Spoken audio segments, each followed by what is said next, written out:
자, 여의도 넘어TV 닭간다 플러스 정치의 고수를 모셔보고 한국 정치판을 오늘도 역시 한번 자세하게 해부해 나가보도록 하겠습니다. 대한민국 최고의 정치 컨설턴트시죠, 박성민 민정치 컨설팅 대표님 오늘도 자리 주셨습니다. 어서 오십시오. 예, 반갑습니다. 아유 바쁘신데 이렇게 나오셔서 다시 한번 감사합니다. 저는 한가해서 한 달에 한 번씩 나오는데 네. 이거 오전에도 하고 오후에도 하루 2번 진행하시는 거예요? 오늘은 오전에도 하고 오후 야, 제가 한 3시간 기다렸습니다. 여기 앉아가지고 언제 오시나 계속 예. 목 빠지게 기다리고 있었습니다. 기다리지 않게.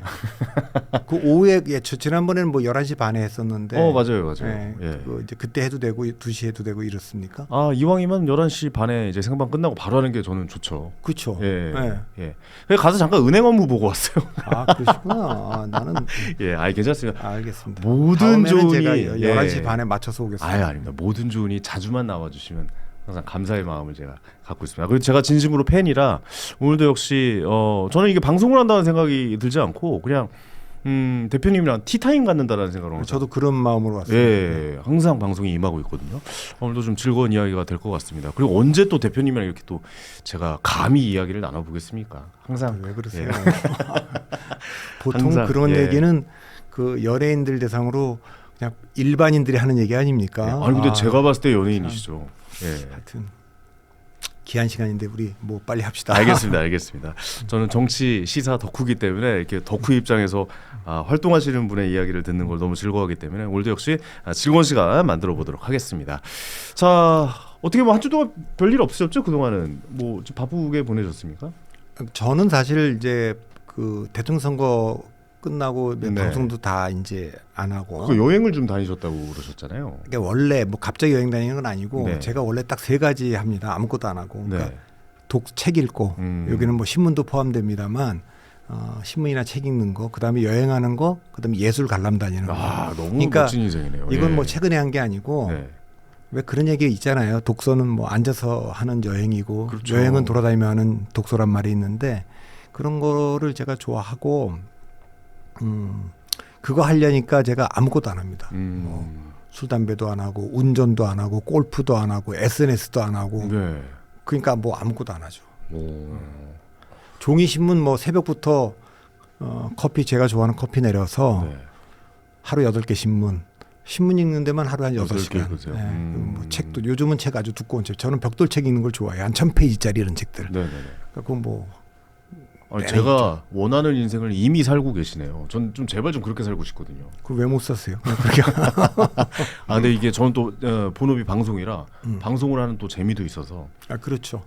그런 재미도 좀 느끼면서 대표님이 지금 방금 말씀하신 그런 인생을 좀 살고 싶다는 생각이 그러니까 듭니다. 이제 여행 다녀 보면 3가지가 문제가 되는데 건강과 돈과 시간인데 맞아요. 시간은 제가 어쨌든 의지를 갖고 조정할 수 있는 거고 건강을 위해서 하여튼 그거는 제 운동은 일주일에 한 3번은 가서 PT를 아침에 꼭 받고 그다음에 이제 돈은 그냥 돈에서 약간 멈추시네요. 그걸 언제 한번 컨설팅을 좀 제가 받아야 되지 않을까? 제가 그거는 뭐 컨설팅 한번 해드리도록 하겠습니다. 알겠습니다. 요즘 어떠세요? 대표님이 보셨을 때 이 국정의 전반적인 이 정치판, 이 시사판의 전체적인 분위기 속에서 가장 관심이 가는 부분은 대표님 어디라고 생각하십니까? 대표님이 저랑 이제 이야기하신 게 있거든요. 저희 대본대로 안 하겠다라는 말씀을 하셔가지고 제일 관심 있는 분야가 어느 쪽이십니까 지금 현재? 아니 뭐 너무 많잖아요 지금. 근데 저는 뭐 이제 갑자기 이렇게 물으시니까 그런데 크게 보면 뭐 근자에는 한 3가지 충격에 휩싸여 있습니다. 그러니까 제가 국제 정치적으로 보면 트럼프 충격에 대한 해석, 그것도 굉장히 전 개인적으로 충격이고 기술적으로 보면 AI 충격, 매우 큰 충격입니다. 그다음에 이제 국내 정치로 보면 양극단에 그 전에는 제가 전환길 충격도 못지않은 충격이다. 그 앞에 2 충격에 비해서. 그리고 전환길 씨 이야기가 요즘 많이 안 나오네요. 그런 충격이었는데 요즘 국회를 보니까 뭐 이건 뭐 또 엄청난 충격이어서 국감 충격. 이거는 내가 알고 있던 세상이 다 사라졌구나 이런 생각이 들고 AI와 관련해서는 제가 아까도 말했지만 뭐 SNS 아무것도 안 하니까 플랫폼 때부터 아무거나 안 했거든요. 그러니까 인류사를 보면 굉장히 오랫동안 그 뭐 예를 들면 한 30억 년쯤 자연의 시대를 살다가 네. 한 3,000년쯤 신의 시대를 살다가 한 300년쯤 인간의 시대를 살다가 마침내 기계 시대의 문 앞에 와 있는 것 같은 느낌을 받는데 네네. 물론 그래도 저 같은 사람은 뭐 자연의 시대가 만든 뭐 에베레스트 목숨 걸고 올라가는 사람들도 있듯이 뭐 그거 즐기고만 살 텐데 그 충격도 저는 두렵지만 우리가 뭐 민주주의가 어떻다 저떻다 뭐 이런 얘기도 많이 하고 살았는데 아이고 지금 미국만이 아니고 전 세계 정치에 그 몰아닥치는 이 광풍이 꼭 1차 세계대전 전야 같아서 1차 세계대전 전야에 관한 책들을 많이 봤죠. 그러시군요. 예.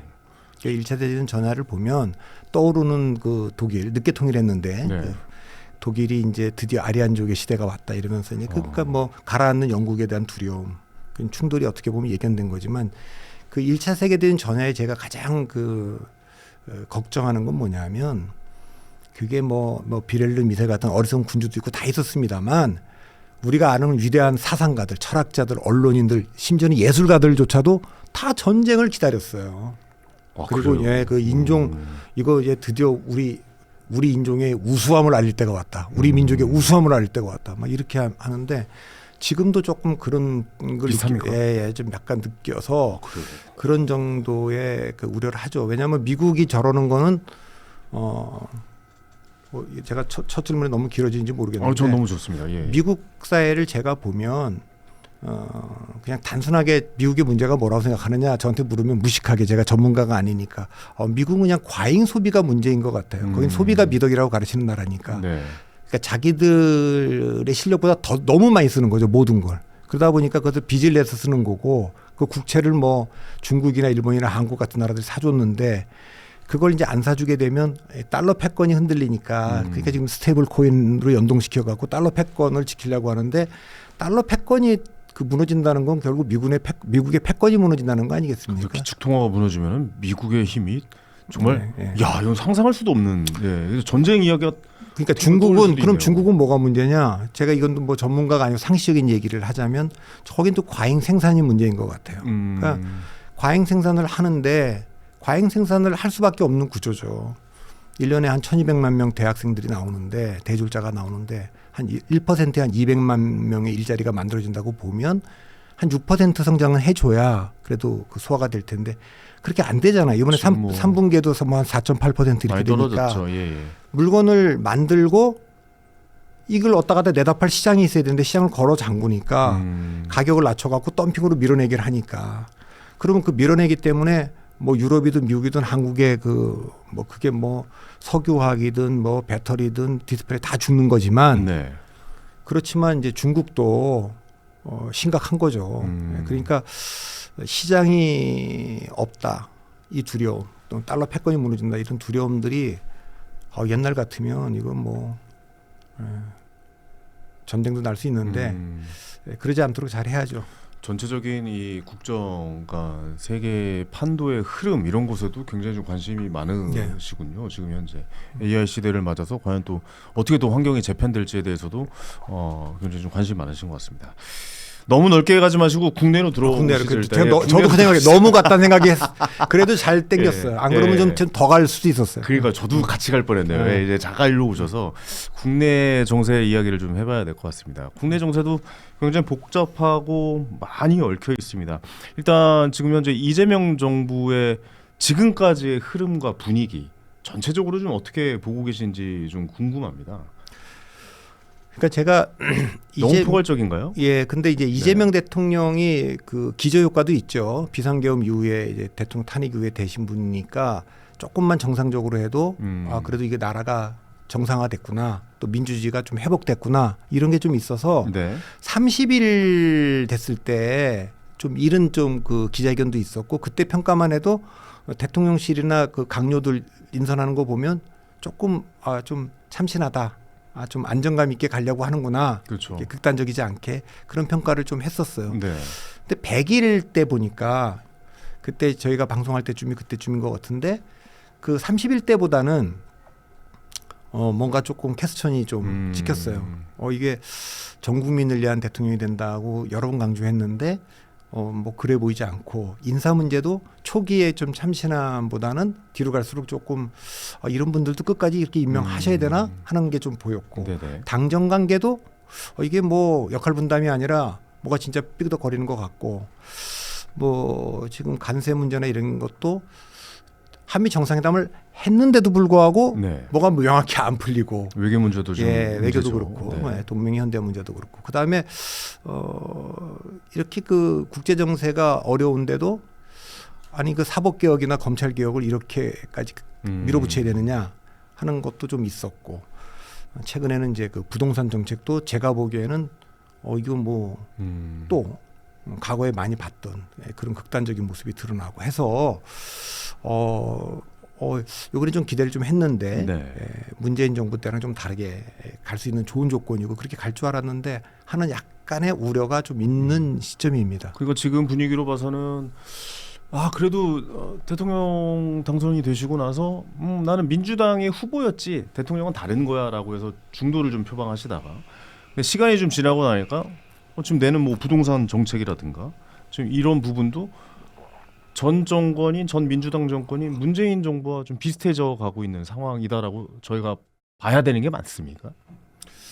물론 이제 그 보수 정권하고 비교했을 때 민주당 정권의 특징이 좀 있어요. 네. 뭐 그 김대중 정부, 뭐 노무현 정부, 문재인 정부, 이재명 정부 이런 말은 쓸 수 있어도 이재명 정권, 문재인 정권 이런 말은 쓸 수 없는 거거든요. 그러니까 저기는 민주당 정권이죠. 네. 민주당 정권이니까 대통령의 그립감이라고 하는 게 보수 정당하고 좀 다르죠. 보수는 뭐 윤석열 정권, 박근혜 정권 이런 게 분명히 좀 있는 거 아닙니까? 근데 제가 봤을 때 이재명 대표나 이재명 정부나 민주당이 과거의 그 실패를 또 반복하고 있는 것처럼 보여요. 네네네. 그러나 이제 그 경제학이 유명 이번엔 다르다 그러면서 또 하고 있는데 그 중에 하나가 이제 부동산 정책도 쪽이죠. 있죠. 그건 노무현 대통령 때도 그걸로 아주 크게 한번 그 된통 같은 그쵸, 난리가 났죠. 사실. 엄청나게 폭등하지 않은 거예요. 물론 그 때문에 정권 넘어갔다고 해도 뭐 과언이 아닐 정도로. 그 사실 문재인 정권 때도 똑같이 반복됐잖아요. 근데 이제 문재인 정부 때 발부. 근데 제가 보면 세 가지 오류를 범하고 있는 것 같아요. 부동산 정책과 관련해서. 근데 이 세 가지 오류라는 건 좀 제가 이제 미리 양해를 구하는 건 이제 부동산 전문가도 아니고 경제 전문가도 아니기 때문에 그냥 제 그 판단입니다. 제가 보는 민주당 정부는 교육 문제나 부동산 문제에 대해서 이런 생각을 갖고 있는 것 같아요. 국민들에게 쾌적한 집, 쾌적한 환경의 집과 좋은 교육을 제공하면 되는 거 아니냐. 그 쾌적한 집이라는 게 공공주택이 됐든 임대주택이 됐든 뭐가 됐든 그런 거를 잘 공급하면 되는 거 아니냐. 그리고 좋은 교육, 공교육 잘 하면 되는 거 아니냐. 이런 생각을 할 수 있는데 인간이 갖고 있는 그런 욕구를 잘 해소시켜주면 된다는 건 사회주의 방식이고 이거는 뭐 이미 실패한 거거든요. 인간은 남들보다 조금 더 좋은 집에 살고 싶고 우리 애들을 좀 더 좋은 학교 보내고 싶고 하는 욕망을 갖고 있는 거죠. 이건 본능이잖아요. 당연히 갖고 있는 욕망이 본능인데 두 번째 오류는 그 욕구만 해결해 주면 된다고 하는 게 첫 번째 오류고 두 번째 오류는 보통 사람들이 갖고 있는 욕망을 탐욕이라고 몰아붙인 것이 전 두 번째 욕망이라. 아니, 그러니까 예를 들어서 뭐 전세기 갭 투자해 갖고 자산을 좀 늘리려고 하는 분이 있다. 30, 40대. 그게 뭐 그렇게 잘못된 겁니까? 아니 그렇게 따지면은 지금 현재 정부에서 일하고 계신 뭐 우리가 뉴스를 많이 만나잖아요. 차관 분들. 그분들도 다 탐욕입니까 그러면? 그러니까 이게 세 번째입니다. 세 번째는 뭐냐면 정작 본인들이 더 탐욕스럽게 하고 있으면서 그런다는 거. 그 위선이죠. 그러니까 이런 말. 제가 그 강남 살아봐서 아는데 다 강남 살 필요 없어요. 내가 우리 애들 저 특목고 보내봐서 아는데 그 특목고 다 보낼 필요 없습니다.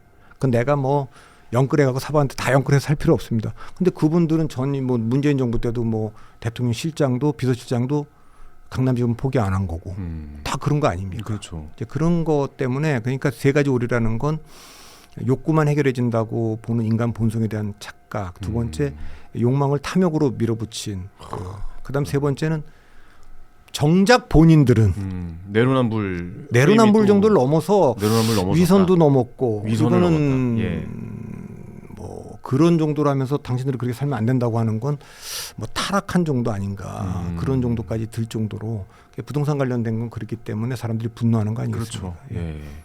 부동산 문제가 참 예민한 문제인 것 같기도 합니다. 사실 부동산 얘기를 하면 조회수도 굉장히 요즘 잘 나오는 사회적 분위기도 좀 있고 한국 사람들에게 뭐 네, 자산 증식과 절대적이죠. 관련해서 절대적이죠. 부동산. 저는 개인적으로 그런 생각도 하거든요. 왜 진보 정권만 오면은 부동산이 이렇게 상승하는가에 대해서 집에서 곰곰이 한번 좀 생각을 해봤는데 아무래도 진보 정권과 이 화폐 가치의 하락에 대해서도 저는 좀 개인적으로 좀 저보다 생각을 해봤어요. 전문가시니까. 아닙니다. 좀 얘기를 좀 전문가는. 하십시오.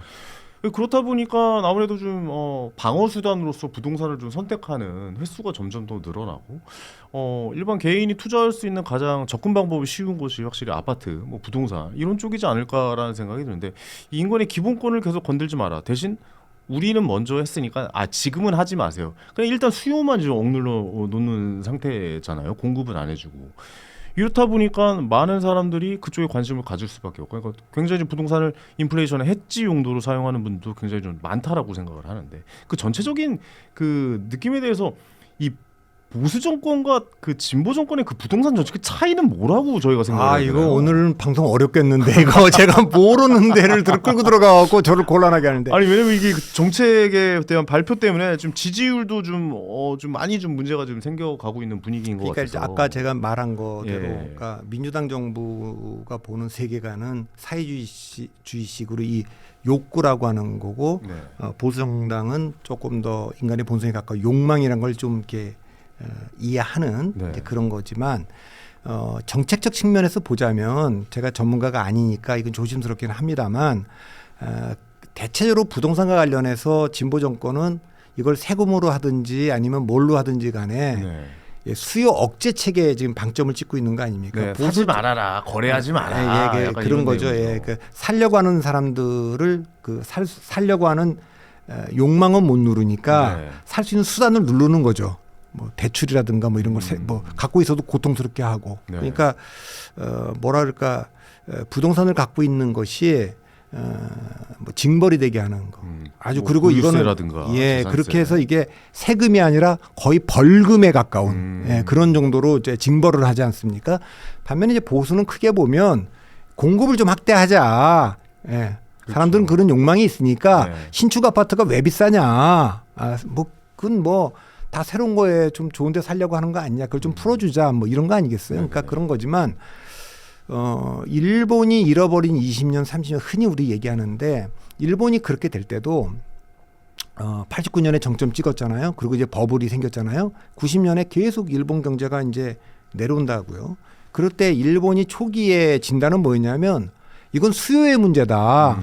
지금 이제 이재명 대통령처럼 그러니까 뭐 돈도 좀 나눠줘서 좀 쓰게 하자.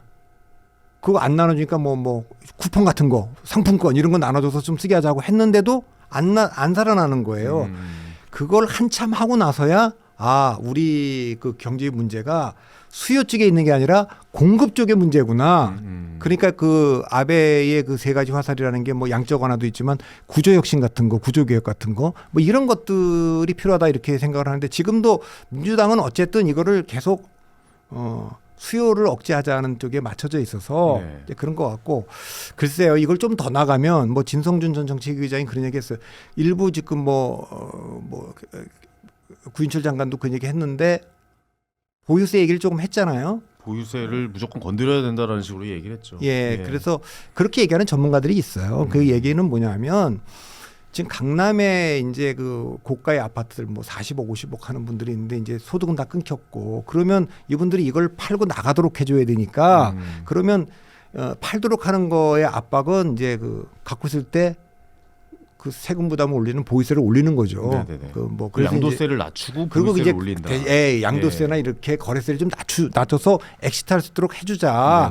이런 것도 한번 테이블에 좀 올려는 봐야 돼요. 근데 이제 그 세수 문제라든가 여러 가지 때문에 그런데 그러나 지금처럼 그냥 서울시 전역과 나머지를 갖다 동시에 그냥 확 틀어막는 그 다시 말하면 아파트 가격이 잡힐 때까지는 공급을 자기들이 제공할 때까지는 거래를 하지 말라는 신호를 준 거니까 네네네. 조금 그거는 지방선거 때 확실히 영향이 있지 않을까 싶은 생각이 들어요. 그렇죠. 세금을 건들면 아무래도 저항이 무조건 생기기 마련이기 때문에 이 보유세 문제도 어떻게 건들지 안 건들지를 좀 살펴봐야 될 것 같은데 근데 뭐 이제 거기에서 나오는 잡음들이 뭐 보유세를 1%만 부과하면 팔 거다라고 이야기 나오고 뭐 나오기 시작하고 그다음에 뭐 보유하면 지금 살 필요 없다. 나중에 돈 모아서 나중에 집값이 하락하면 그때 사라. 뭐 이런 말을 해가지고 이제 국민들이 약간 이게 지금 무슨 말이야 라면서 막 올라오고 있는 거잖아요. 글쎄 그렇게 하면서 이제 본인들은 그러면서, 다 대출 받아서 했는데 그건 뭐 자산을 증식할 목적은 없었다.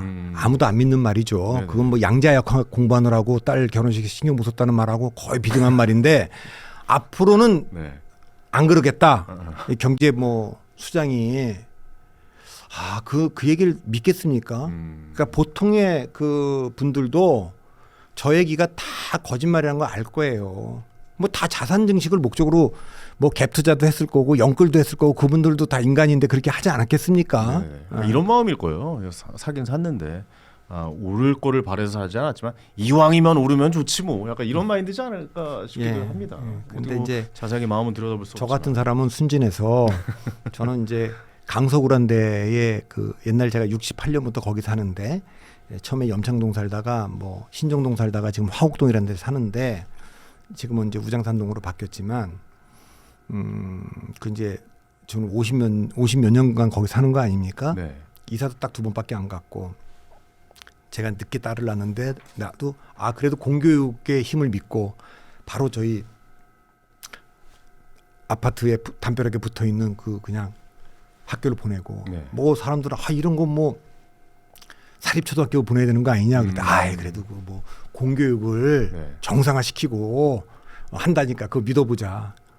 뭐 저는 아파트도 그냥 비싸지 않은 아파트에 저는 그냥 좋아요. 그냥 뭐 꼭 그걸 자산 증식을 위해서 뭐 강남을 가야 된다거나 생각은 안 하는데 그럼 뭐 이제 저 같은 사람은 그냥 그러니까 안 가고 싶어서 안 가서 거잖아요. 그냥 그런 거고 거기 네. 살아도 좋다 뭐 네. 이렇게 하는 거지만 뭐 가고 왜 싶은 사람들은 어떡하냐고요. 그거를 왜 가고 그렇게 싶은 하면서 사람들은. 본인들은 다 거기 살고 다 지금 하지 말라는 이렇게 하면 안 돼요라고 하는 걸 보면 본인들은 다 있잖아요. 네. 그거는 전 정말 그래서 이런 문제들이 젊은 세대에게 조금 그 부딪히죠. 분노를 네, 맞아요. 일으킬 것 같아요. 네네 알겠습니다. 전체적으로 부동산 이야기를 좀 해봤는데, 그러니까 지금 전체적으로 보면 이재명 정부 국정 지지율이 50%대죠. 리얼미터 지지율은 52%.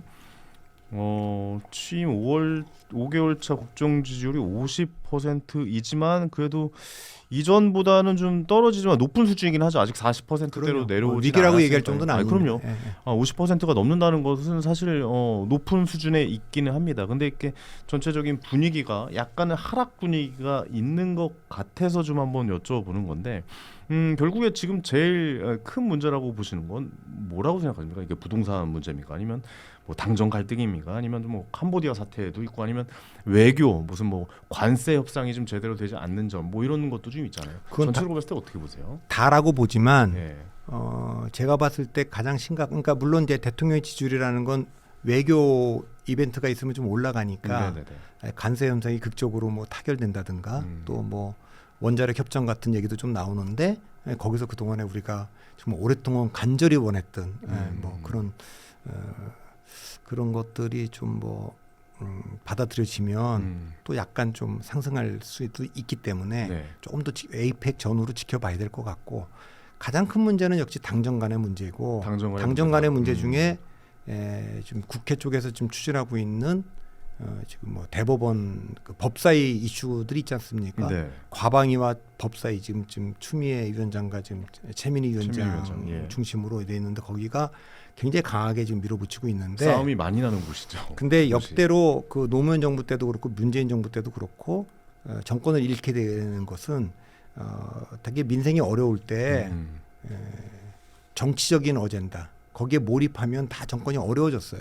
박근혜 정부도 초기에 어쨌든 좋은 조건을 출발했는데 통합진보당 해산에 굉장히 많은 에너지를 쏟았잖아요. 네. 그리고 이제 뭐 그런 것들 때문에 노무현 정부도 이제 그 가반이 되고 나서 2004년도에 4대 개혁 입법, 특히 그 국가보안법 폐지 여기에 이제 과도하게 힘을 문재인 정부 때는 뭐 검수완박이라고 하는 그렇게 한 건데 이번에는 뭐 지금 그 대법원에 대한 압박, 예 그리고 뭐 사법개혁, 예 사법개혁이라고 하는 건데 이런 것들이 지나치게 가니까 박근혜 윤석열 정부를 거치면서 보수가 갖고 있었던 뭐 능력이라고 하는 그 상징 자본들이 다 소진됐는데 지금 민주당 정부가 갖고 있었던 민주당의 상징 자본이 뭐 민주주의 또 뭐 인권 도덕성 그렇죠. 이런 것들이 다 지금 탕진돼 갖고 있는 거여서 이 문제가 저는 그 국민들이 중도층에서 내란의 그 시효가 그 뭐 내란 특검 다 끝나고 나면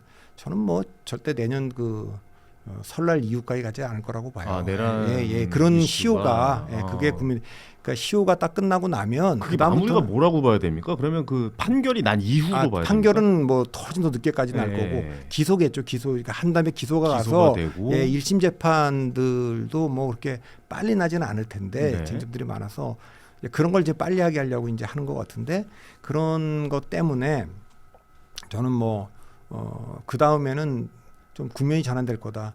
예를 들면 이런 거죠. 옛날에 그 김대중 노무현 정부 때 그때 야당 한나라당이 뭐라고 공격을 했냐면 잃어버린 10년이란 프레임을 가지고 뭐 잃어버린 10년. 기억납니다. 그래갖고 2006년 지방선거, 2007년 대통령 선거, 2008년 총선까지 3번 연속으로 압승을 했어요.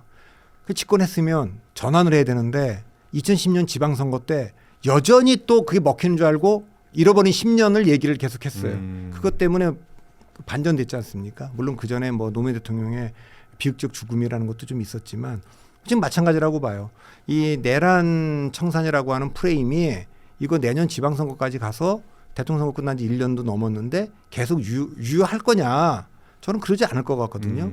그러면 이제 뭔가 전환이 돼야 될 것 같은데 정부 쪽에서는 조금 그걸 전환시켜 보려고 하는 것도 같은데 당 쪽에서 이걸 뭐 계속 이거 우리 강성 지지층들이 이걸 원하고 그런다라고 하는 것 때문에 계속 가고 있는 게 저는 최대 위기 요인으로 보이죠. 그러니까 대통령실에서는 검찰개혁 이야기가 나올 때도 계속 좀 속도 조절 이야기가 나왔고 이번 사법개혁에서도 어느 정도 거리를 두고 속도 조절을 이야기하고 있는데 당에서 그냥 세게 나가고 있는 거죠. 그거는 전 잘 모르겠어요. 그러니까 그걸 잘 모르겠어요. 그러니까 그러거나 저러거나 그걸 뭐 국합 배드컵 역할 분담을 한 건지 뭐 어쨌든 국민들이 보기에는 뭐 별반 다르지 않는 거예요. 그러니까 그게 뭐 지금 사실상의 4심제인 그 뭐 헌재가 마지막으로 또 판결 소원을 그 판단할 수 있게끔 해주자 이런 거부터 해서 뭐 등등등등 굉장히 많이 있는 건데 쟁점들이 많이 있는데 어쨌든 조희대 대법관에 대해서 그 법사위가 좀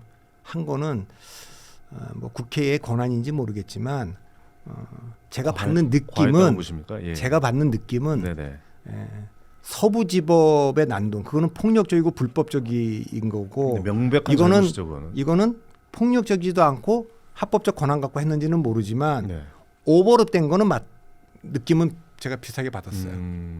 그러니까 둘 다 똑같이 사법권을 좀 압박하는 일이다라고 보시는군요. 그런 느낌이기 때문에 그런 거에 대한 중도의 판단이 이건 좀 심한 거 아닌가? 뭐 이렇게까지 해야 되나?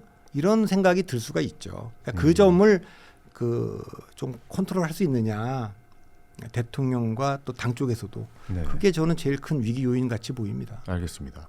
전체적으로 봤을 때 이 정도 이제 대통령이 이제 새로 부임을 하시고 이 정도 시간이 지나면 50%대 지지율은 그래도 뭐 낮은 지지율은 아니다. 높은 수준에 있는 거다라고 이야기를 하고 있지만 약간은 지금 꺾이고 있는 그 상태고 그러면 이 꺾이고 있는 상태에서 국민의힘이 이 지지율이 올라가야 된다라고 보는데 그래서 사실 국민의힘도 그렇게 탄력을 받고 올라가는 분위기는 지금 좀 아니라고 생각이 되거든요. 그거는 약간 좀 다른 각도에서 봐야 될 것 같아요. 그러니까 일단 이 지지율과 관련돼서는 제가 이제 몇 가지 좀 짚고 싶은데 첫째는 지금 50%대 중반이 나오잖아요. 지금 전화 면접으로 보면 여기저기 뭐 다르긴 하지만 대개 50% 초반, 뭐 중반 정도까지 초반까지 나오는 게 있어도 대개 지금 전화 면접으로는 뭐 54 이렇게 나온 거니까 그거면 위기라고 보이지는 않아요.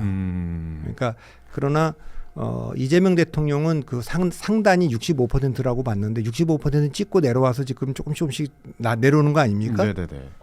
저는 50%가 붕괴하기 전에는 그 전화 면접 조사로 위기라고 보지는 않습니다. 50%가 그 마지노선이군요. 예, 왜 그러냐면 제가 늘 얘기하는 55대 35가 있는데 네. 긍정평가가 55를 넘고 부정평가가 35 미치면 저는 그 구도가 인물과 이슈를 다 그 지배하기 때문에 선거에서 이긴다고 봐요. 그러나 55% 밑으로 들어오고 긍정평가가 뭐 부정평가가 35를 넘으면 40에 근접하면 네.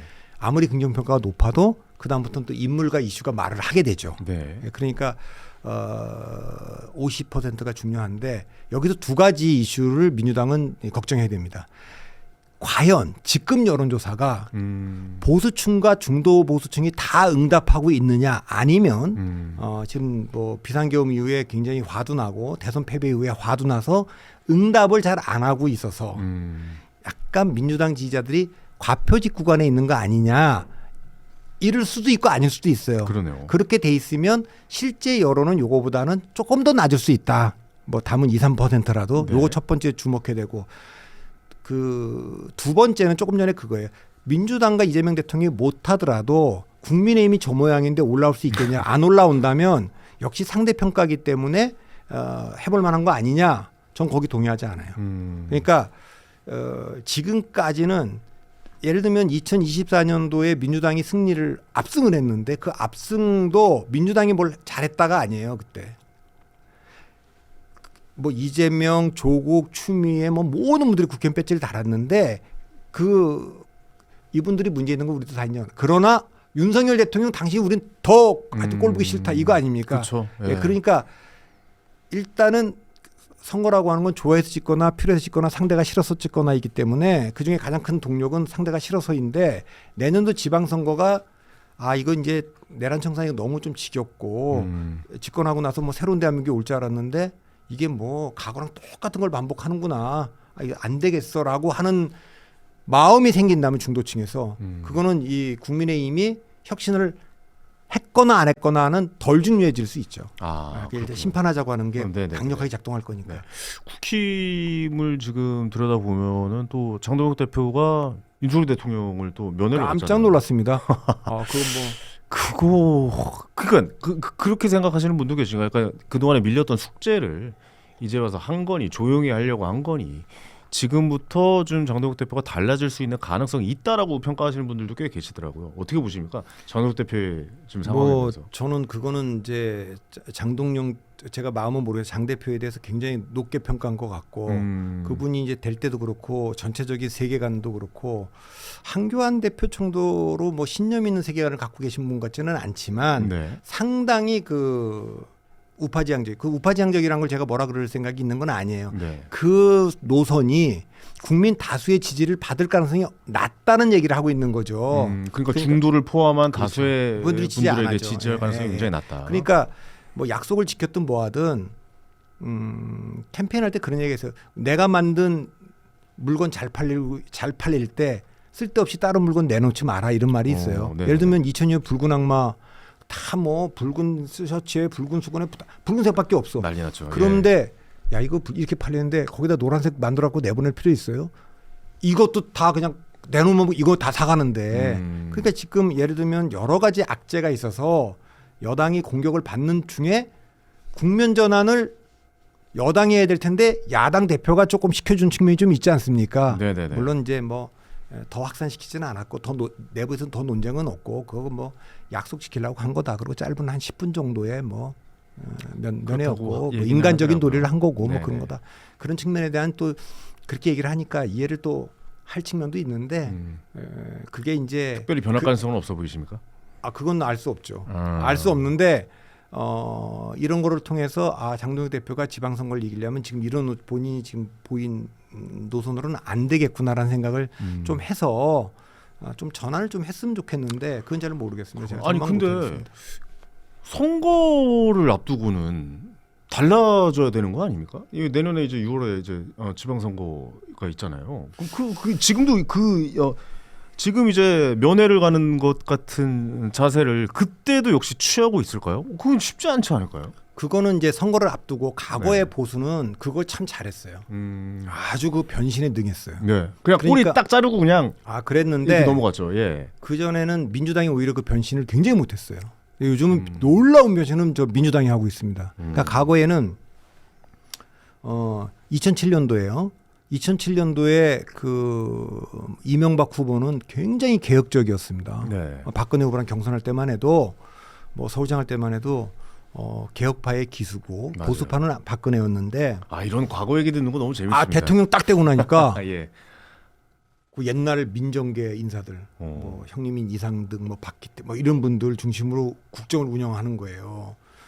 그래서 제가 2007년도 대통령 후보 이명박과 2008년도 대통령 이명박은 완전히 다른 사람이구나 이런 느낌을 가졌는데 박근혜 대통령이 또 똑같더라고요. 2012년에 대통령 되는 과정에서 뭐 경제 민주화를 위해서 뭐 김종인 또 청년을 위해서 이준석 불러들이고 막 또 뭐 국민통합을 위해서 한강호 불러들이고 막 이렇게 할 때는 야 이게 뭔가 큰 중도를 향한 변화를 하는구나. 그렇죠.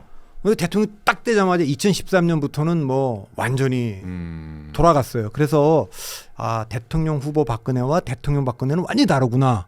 그래서 역시 보수는 이 진폭이 크구나.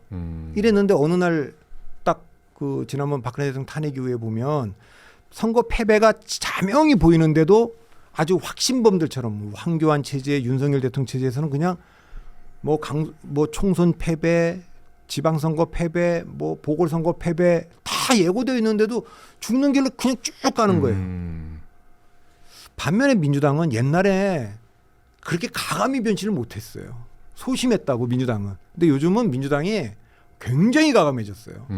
그러니까 그게 뭐 득이 될지 독이 될지는 잘 모르겠는데 그래 돌아오면 그 질문에 대한 답을 하자면 옛날에 보수였다면 옛날에 선거를 잘하던 그 한나라당 때나 뭐 이럴 때의 보수라면 장동혁 대표가 그래도 이 전체적인 전략적 판단을 해서 변할 겁니다라고 하는데 제가 동의하겠지만 최근 몇 년간 보여주고 있는 보수는 거의 그 이념형, 확신형 이렇게 돼 있어서 뭐 변할 가능성과 변하지 않을 가능성 저한테 배팅하라 그러면 변하지 않을 것 같고 변해도 네. 그냥 신용만 할 것 같고 조금 정도 승리에는 턱없이 모자라는 정도의 변화를 하지 않을까.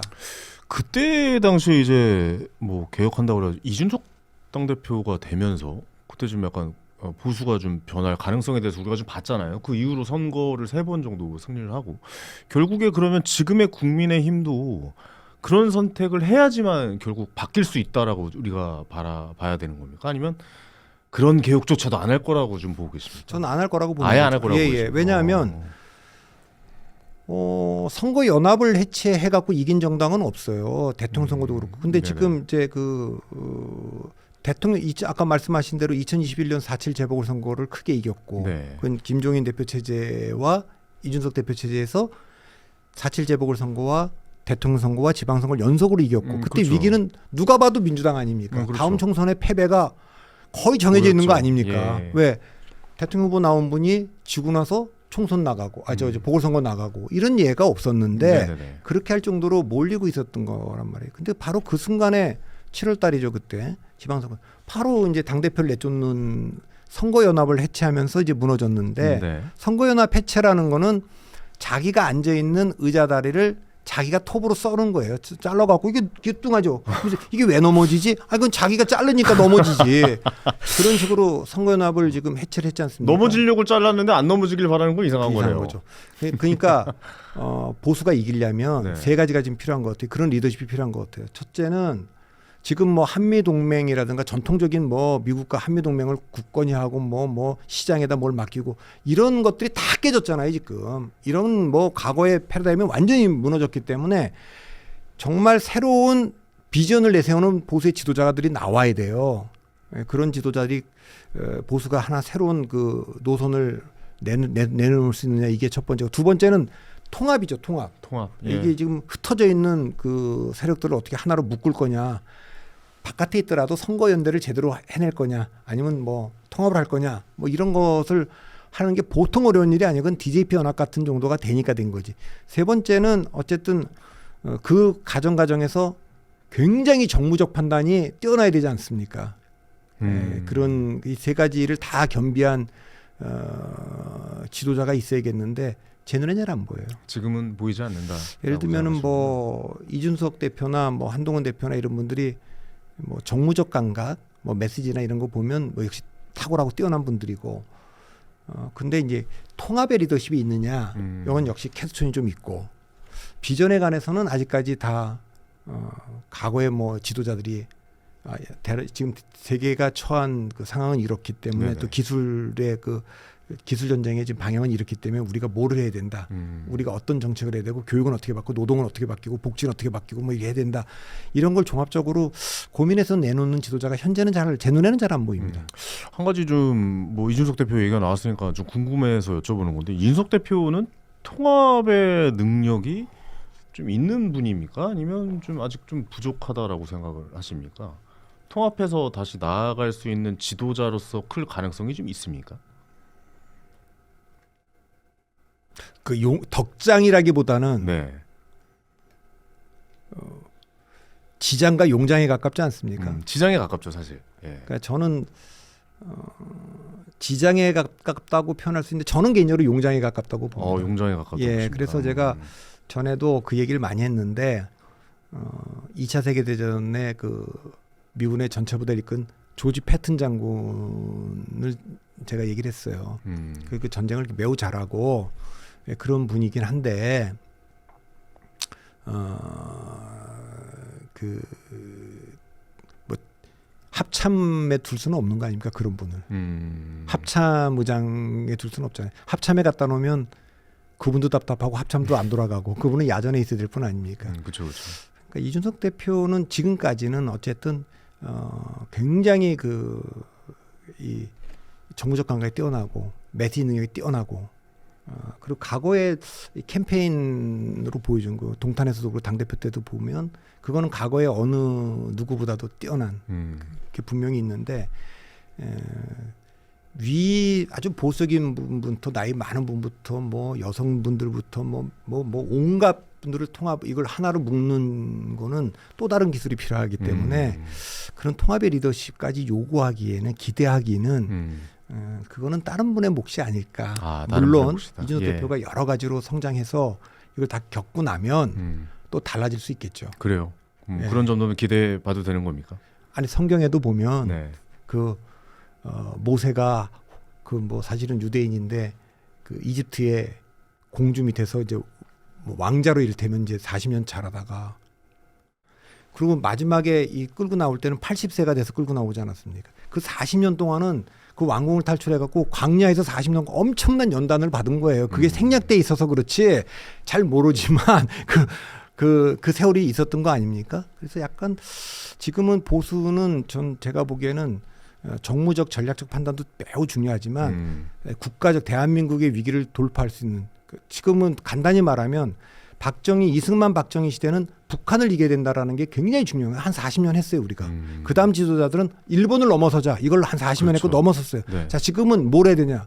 중국을 넘어서야 되는 중국을 이겨야 된다. 이게 이제 이준석 세대나 개혁신당 같은데 주어진 건데 그걸 제공하는 그럼 어떻게 하면 우리가 중국보다 잘할 수 있느냐? 이런 거를 이제 어쨌든 이준석 세대가 해야 될 거 아니겠습니까? 그렇죠. 예, 그걸 기대하는 거고 단순히 이제 정치적인 기술 뛰어남으로 돌파하기는 어려운데 기대해 봐야죠. 그래도 뭐 그렇죠. 기대할 만한 사람 중에 한 분이니까. 예. 덕장까지 장착을 한다면 좀 좋은 능력을 그렇죠. 가져가는 거죠. 예. 지장과 용장인데 제일 쉽지 않은 거 아닙니까, 덕장이? 근데 이제 그러면 만일에 그것 때문에 뭐 통합에 트러블 메이커고 통합의 리더십이 없어라고 하면 그걸 좀 고치려고 뭘 한다. 저한테 물어보면 좀 반대할 것 같아요. 왜냐하면 제가 늘 얘기하지만 정치는 자기가 잘하는 걸 더 잘하는 게 중요해요. 아 그렇습니까? 정치도 그렇습니까? 안나 카레나라는 소설에 보면 뭐 톨스토이가 뭐 행복한 가정은 다 써놓은 게 있잖아요. 다 비슷한 이유로 뭐 행복하지만 불행한 가정은 다 저마다 다른 이유로 불행하다 이런 말이 있는데 전 정치하고 기업은 반대로 봅니다. 다 성공한 정치인과 성공한 기업인은 다 저마다 다 다른 모델로 성공했는데 망한 기업과 망한 정치인은 전 다 비슷한 이유로 망했다고 봐요. 그게 뭐냐면 자기가 잘하는 시장 지배력이 있는 곳에서 혁신을 게을리하고 두 번째는 자기 지배력이 약한 곳에서 무모한 도전을 한 경우죠. 보통은. 사자하고 호랑이가 싸우는데 사자가 아주 유리한 들판을 앞두고 괜히 깊은 산속 계곡 가서 싸우면 그 되겠어요? 예, 그런 식인데 예를 들면은 지금은 돌아왔습니다만 삼성전자가 자기가 지배력이 강한 메모리에서 혁신은 게을리해서 HBM에서는 SK 하이닉스와 마이크론에게 추월당하고 파운드리에서는 TSMC 시작했다고 하다가 더 쳐지고 TSMC 더 벌어지고 예, 그렇게 됐는데 다시 돌아와서 기술 경쟁이요. 그래갖고 한 게 뭡니까? 1년 동안 HBM의 기술력을 올린 거 아닙니까? 이제 그리고 돌아오고 있는 거니까 저는 그런 생각이 좀 들어요. 이준석 대표가 다 지장과 용장과 덕장이 다 되면 좋겠지만 그 다 갖고 있는 사람이 누가 있겠습니까? 그러나 지금 이 시기에 그 하나를 장착하고 해야 된다면 문제를 일으키고 모든 사람이 지지받지 못하더라도 저는 대한민국 사회에 강력한 뭔가 이렇게 그 테이블 밑에 있는 걸 다 테이블 위로 올리는 그런 역할을 좀 해줬으면 좋겠고. 이준석 대표가 잘하는 거. 예, 잘하는 걸 해야 된다. 강력하게 메시지 싸움 같은 건 메시지 이슈를 잡아내는 능력, 그거를 또 메시지 전환하는 능력은 예. 저 같은 사람은 정말 감탄하죠. 저 탁월하다. 그 젊은 세대한테 인기가 많은 것 같아요. 그래서 예, 그런 감각 때문에 그렇게 좀 정리를 해봐야 될 것 같습니다. 그 전체적인 좀 보수의 이야기를 하다가 이준석 대표 이야기까지 좀 나온 것 같습니다. 선거 이야기를 좀 해봤으니까 우리가 또 내년 6월에 이제 지선이 있지 않겠습니까? 지선 이야기를 좀 한번 해보도록 하겠습니다. 그래도 지선에 가장 좀 이슈가 되는 것은 서울시장 아니겠습니까? 서울시장 선거 이야기를 좀 해볼 텐데 지금 지지율이 좀 여론조사가 발표가 됐죠. 지금 현재 오세훈 서울시장이 25%, 박주민 더불어민주당 의원이 12%, 나경원 의원이 11%, 김민석 총리가 9%, 조국 혁신당 비상대책위원장이 8% 이렇게 좀 나와 있는 형국입니다. 다른 여론조사도 있습니까? 이거 없습니까? 예, 일단 이렇게 해서 좀 오세훈 서울시장이 제일 유리한 고지에 있는 것으로 보여집니다. 서울시장의 판세 어떻게 좀 흘러갈 것으로 예상하시는지 궁금해요. 그러니까 서울시장은 저는 뭐 지금도 그 이제는 정치의 중심이 뭐 서울에서 경기도로 좀 옮겨가는 거 아니냐, 뭐 여러 가지로 인구 구성뿐만 아니라 뭐 여러 가지로 그런 생각을 합니다만 그러나 서울이 갖고 있는 상징성이 또 있는 거 아니겠습니까? 그럼요.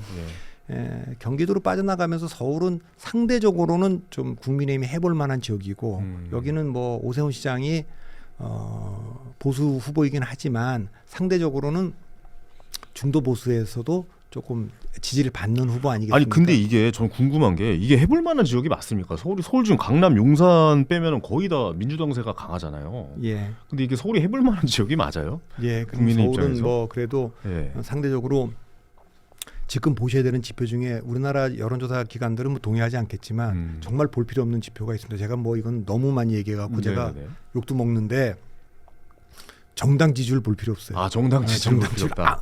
아무것도 안 보여주는 지표입니다. 아무 의미가 없습니다. 아무 의미가 없는 지표고 그거는 뭐를 보시면 되냐? 대통령 지지율, 대전 긍부정 평가, 그다음에 구도, 정권 견제를 위해서 야당을 찍겠습니까? 아니면 정권 지원을 위해서 여당을 찍겠습니까? 요러는 거 있잖아요. 야당 후보냐 여당 후보냐 요거. 그다음에 대통령 지지율하고 또 하나 물어봐야 되는 게 지금 야당이 그럼 대안이라고 생각하느냐. 요 세 가지 물어보면 되는데 그러니까 정당 지지율은 볼 필요가 없고 또 하나 볼 필요 없는 데이터가 조금 전에 죄송합니다만 쭉 소위 말하면 나래비 세웠다 이러는 거 있잖아요. 그렇죠. 오세훈 시장이 있고 저 조사를 왜 하는지 전 잘 모르겠어요. 차라리 범진보, 범보수 이렇게 가야 되나요? 제가 저것도 정당 지지율 볼 필요 없어요. 그런 조사 저거 할 필요 없어요라는 거를 섞어 하는 조사 하지 마세요라는 거를 지금 20년째 지금 얘기하고 있는데 하도 얘기를 해서 그러니까 범보수 후보 따로 민주당 후보 따로 이렇게 하고 상위 2명씩을 가상대결 붙여보는 것이 의미가 있는 거예요. 자, 제작진들 들으셨죠? 아니 뭐 여기서 조사한 건 아닐 거고. 아니 범진보, 범보수 지지율 조사한 것도 있는 것 같은데 얼마 전에 본 것 같은데 한번 자료 있으면 한번 잠시 후에 좀 띄워주시기로 하고 일단 범진보랑 범보수를 다룬 게 있는데 범진보 김민석 후보가 나왔을 때 44.2%, 오세훈 후보가 나왔을 때 40.5% 이렇게 좀 나와 있는 조사 그건 결과가 저도 있어요. 봤어요. 이건 좀 된 거죠. 예, 시간이. 지금은 사실은 좀 지금 의미가 없고 지금 네네네. 하는 조사들은 네네네. 그러니까 그냥 뭐 할 텐데 내년 1월 1일 날 발표가 굉장히 의미가 있습니다. 내년 1월 1일 날 그러니까 발표. 이제 지방선거가 뭐 6월에 있으면 1월 1일자 특집으로 쫙 발표하거든요. 그렇죠, 그렇죠. 근데 그때 이제 서울시장 선거 이제 발표합니다. 네. 근데 그때 이제 누가 치고 나오느냐가 매우 중요해요.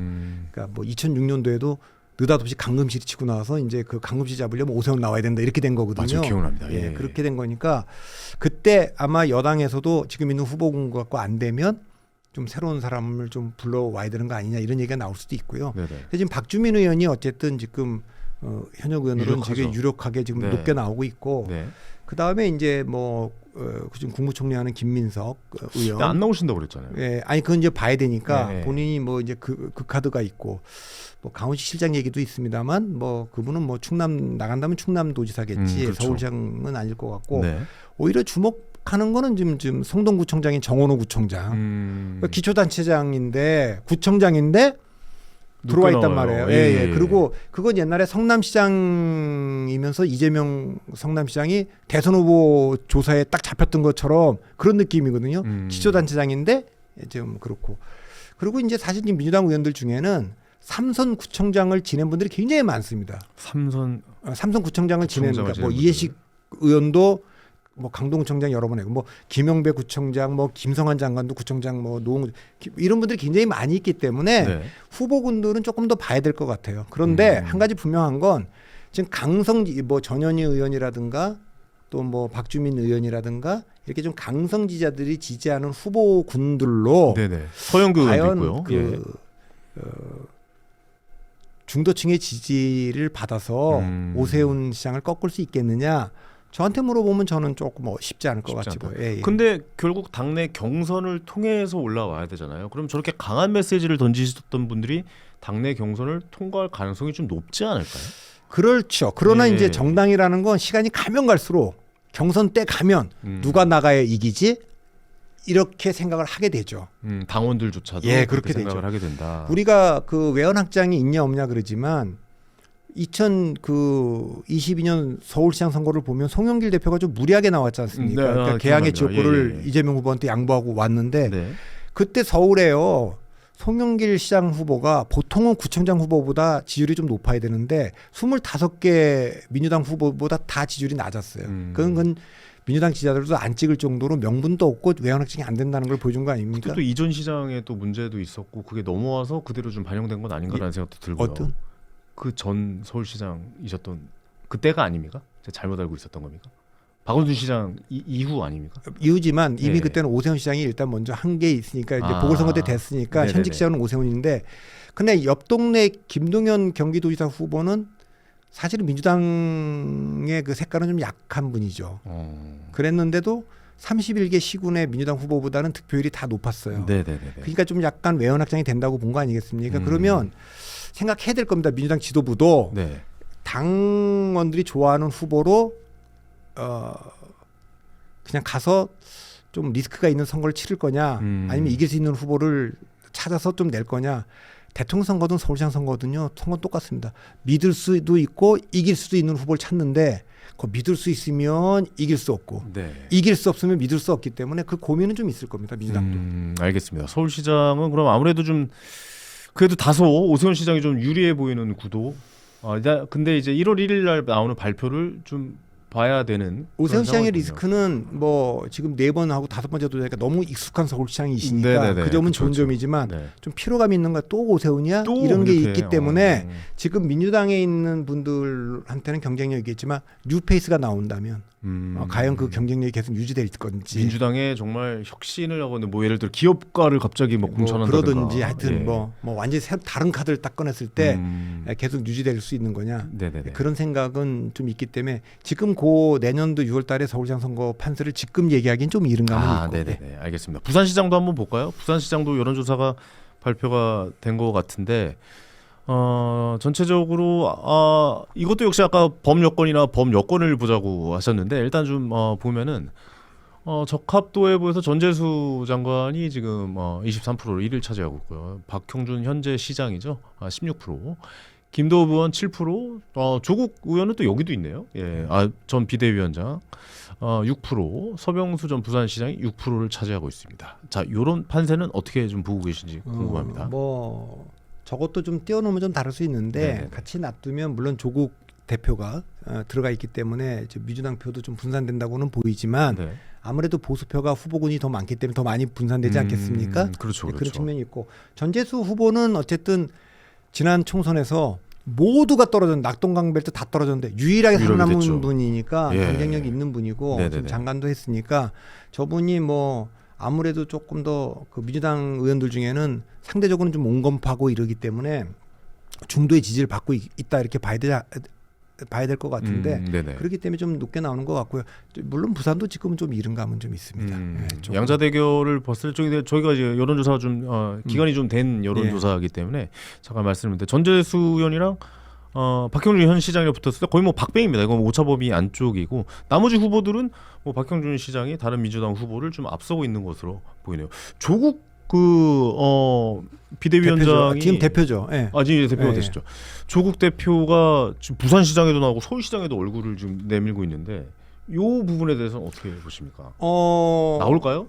어디든 나올 수도 있는데 본인이 그분은 이제 저는 서울은 아닐 거라고 보고 민주당이 서울시장을 저는 양보할 거라고 보이지도 않고 그다음에 이제 지난 총선 때만 해도 형제당이라고 얘기를 다 했고 사실은 민주당이 되게 어려움을 처할 뻔했는데 조국혁신당을 만들어서 방파제 역할을 해서 이탈을 좀 막아줬고 그런 측면은 있어요. 그러나 이제 그 뒤에 행보를 보면 분명히 독자 노선을 걷겠다고 지금 얘기하는 거고 조국 대표는 부산에 대한 정체성이 굉장히 강한 분입니다. 굉장히 강한 분이고 거기에 대표적인 그 정치인으로 지금 성장하려고 하니까 부산을 본인이 아마 이제 조국혁신당이 이제 그 선거 연대를 또 하게 된다면 아마 다른 데보다는 부산시장을 민주당한테 양보하라고 하지 않을까 싶고 오히려 서울보다는 부산이 더. 그런데 이제 조국 대표가 단체장에 나올지 보궐선거에 나올지는 잘 모르겠습니다. 국회의원 선거에 나갈 수도 있으니까 그거는 모르겠지만 선거에는 일단 뛰어들 것으로 봅니다. 네, 알겠습니다. 선거에서는 뛰어들 것으로 보여진다라고 말씀해 주셨습니다. 자, 마지막으로 대구시장 한번 볼까요? 대구시장도 좀 여론조사가 나온 걸로 알고 있는데 지금 현재 이진숙 전 방통위원장이죠. 21.2%로 후보 지지도 1위입니다. 2위는 김부겸 전 의원이죠. 15.6%로 2위를 차지하고 있는데 이 두 분만 봐도 되겠습니다. 그 대구시장 이진숙 전 방통위원장이 될 가능성이 좀 높게 나오네요. 이 후보로 진짜 대구시장으로 나올 가능성이 많다고 보십니까? 어떻습니까? 저분이 나올 가능성이 많은지는 모르겠지만 저분의 경쟁력이 계속 유지될 거라고 보지는 않습니다. 그러니까 지금 이 시점에서의 저 지지율이라고 하는 거는 이진숙 그 전 방통위원장에 대한 지지라기보다는 저분을 저렇게 무리하게 내보낸 그 이재명 정권 또 그 민주당에 대한 경고 그리고 약간의 응원의 성격이 있는 거기 때문에 인물에 대한 평가는 없고 인물 경쟁력이나 미래에 대한 것이 아니고 과거에 대한 평가가 지금 반영된 거기 때문에 저거는 의미 없는 숫자라고 저는 보고 당이 어쨌든 내년에 대구시에서 정권을 다시 탈환해 오려면 대구시장이 얼마나 개혁적이고 상징적으로 미래로 갈 거냐라는 걸로 다시 볼 거기 때문에 지금 나오고 있는 모든 데이터들은 현재와 과거에 대한 평가를 반영하고 있는 거지 미래를 반영하는 게 아니어서 지금 이진숙 위원장께는 좀 죄송합니다만 그거는 이진숙 위원장이 좀 힘든 시기를 겪고 있으니까 좀 응원한다는 측면 그다음에 민주당에서 우린 거기 동의할 수 없어요 당신들이 하는 일에 이런 정도가 반영된 결과다 이렇게 보시면 될 것 같습니다. 알겠습니다. 내년 지방선거의 판도를 바꿀 만한 국제적인 정세나 아니면 우리나라 예를 들어서 이런 거죠. 부동산 문제에서 이제 만약에 내년에 보유세를 민주당에서 건들게 되면은 지방선거에서 굉장히 큰 영향이 있었잖아요 과거에. 실제로 세금 문제를 잘못 건드리면서 이런 내년 지방선거에 미칠 영향이나 이런 거에 대해서 어떤 점을 좀 보고 계신지 선거에 영향을 미칠 변수가 뭡니까? 라고 얘기하면 제가 지금 우리가 얘기할 수 없는 거죠 그러죠. 우리가 예측할 수도 없는 그러니까 지금 얘기할 수 있는 건 보유세다 이런 얘기 좀 하시다. 이거는 다 이미 들어와 있는 거고 알고 있는 부분 그때 가서 예상 못하게 벌어진 사건 그렇죠 그거 그러니까 그게 선거 전전날도 될 수 있고요.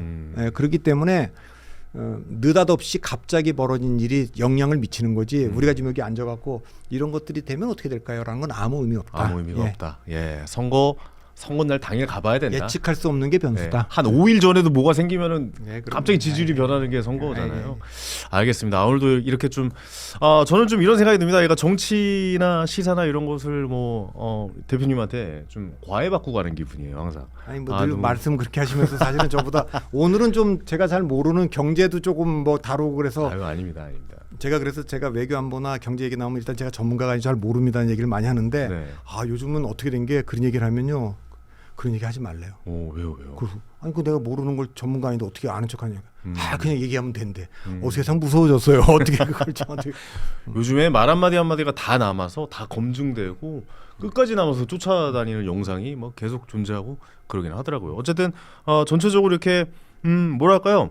정치에 대한 이해, 시사에 대한 이해를 전체적으로 그림을 한 편 이렇게 그려주신 것 같은 느낌. 그 그림을 보고 우리는 어떤 생각을 할지는 우리의 몫이죠. 이제 그 생각을 하면서 대충 이렇게 그림을 그려주시고 이렇게 흘러가겠구나. 이런 그림이구나라고 생각할 수 있는 좋은 시간이었던 것 같습니다. 오늘도 너무 귀한 시간 내주셔서 다시 한번 감사의 말씀드리고 자주 좀 나와주시길 부탁드리겠습니다. 예, 그러겠습니다. 네, 박성현 대표님 오늘 고생 많으셨습니다. 네, 감사합니다. 감사합니다.